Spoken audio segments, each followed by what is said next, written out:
Thank you for your patience. The hearing committee has deliberated, and we are in unanimous agreement that there is no discipline short of disbarment that would be appropriate in this case, given the magnitude of the offenses that we have found and the effect upon the profession and the public. I do want to make some remarks as to why we reached that conclusion.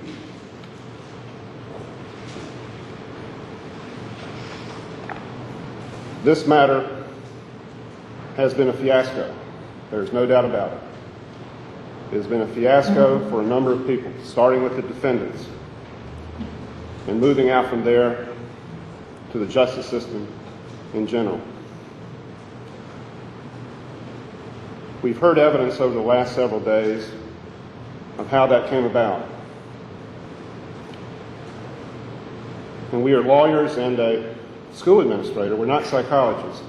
But you have to ask yourself, why? Why did we get to the place that we got? It seems that at the root of it is self-deception arising out of self-interest. Mark Twain said that when a person cannot deceive himself, the chances are against his being able to deceive other people.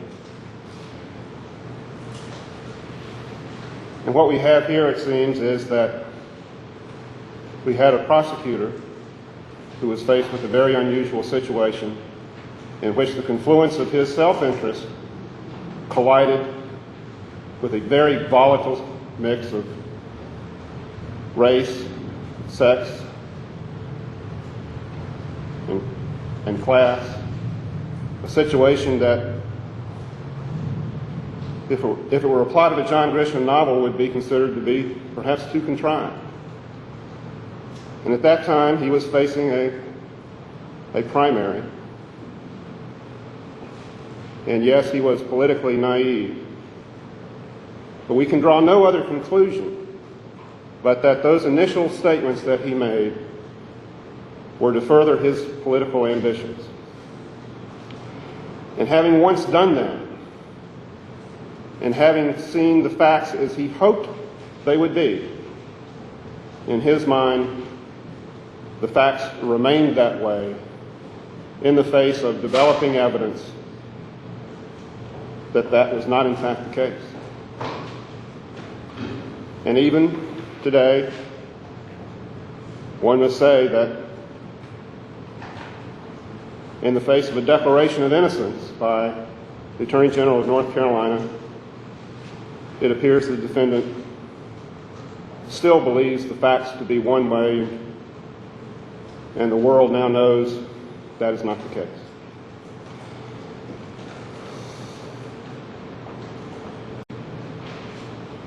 We are required under our rules to consider certain aggravating and mitigating factors under Rule .0114W.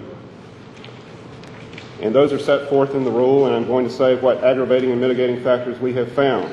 We have found as aggravating factors dishonest or selfish motive, a pattern of misconduct, multiple offenses, refusal to acknowledge wrongful nature of conduct in the respect of the handling of the DNA evidence. We do find that he has made some acknowledgement of his wrongful conduct in regard to the pretrial statements.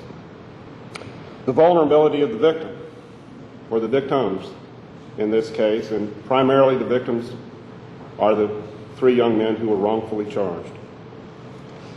And we find also as an aggravating factor substantial experience in the practice of law.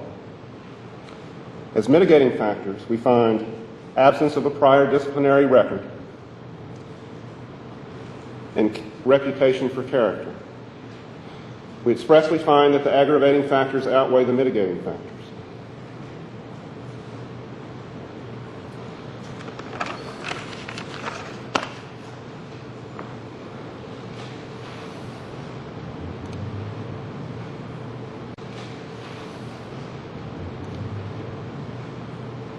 This matter appears to be an aberration in a couple of respects. It appears to be an aberration in the life and career of Michael Nifong. It appears also to be an aberration in the way justice is handled in North Carolina.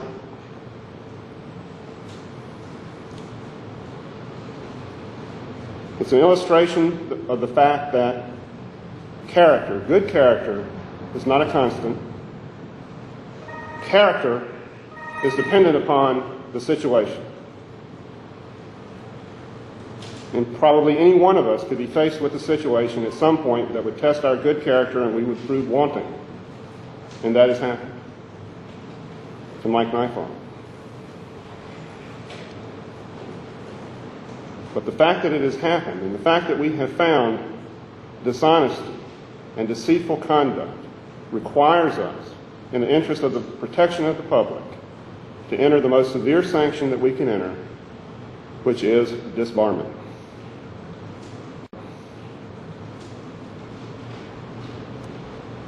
I want to say something about who the victims are here. The victims are the three young men to start with, their families, the entire lacrosse team and their coach, Duke University, the justice system in North Carolina and elsewhere,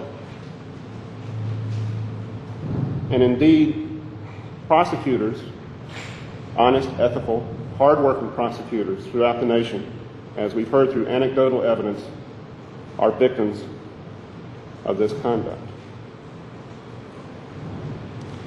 And in particular, the justice system is a victim of the way this was taken out of, as Mr. Smith testified, taken out of the courtroom and put in the hands of the public. And not only the public in general, but into a media frenzy unprecedented in anyone's experience.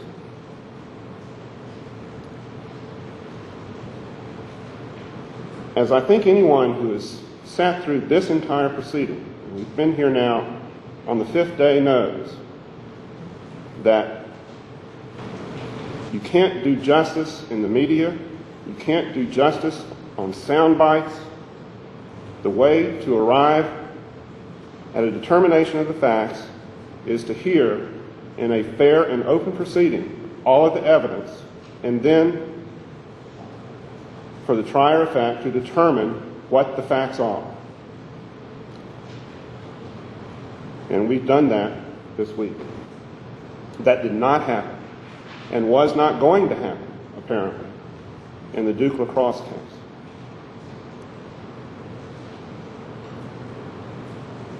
The justice system righted itself somehow so that at the end of the day, there was indeed a declaration of innocence of these three young men.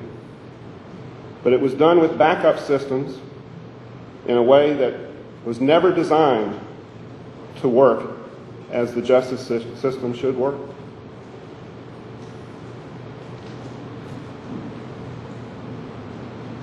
Perhaps that was set in motion by the State Bar's initial complaint filed on December 28, 2006, that shortly thereafter led to the recusal of Mr. Nifong from the Duke lacrosse cases. That was a controversial decision, I believe, certainly unprecedented that the State Bar would take disciplinary action against a prosecutor during the pendency of the case,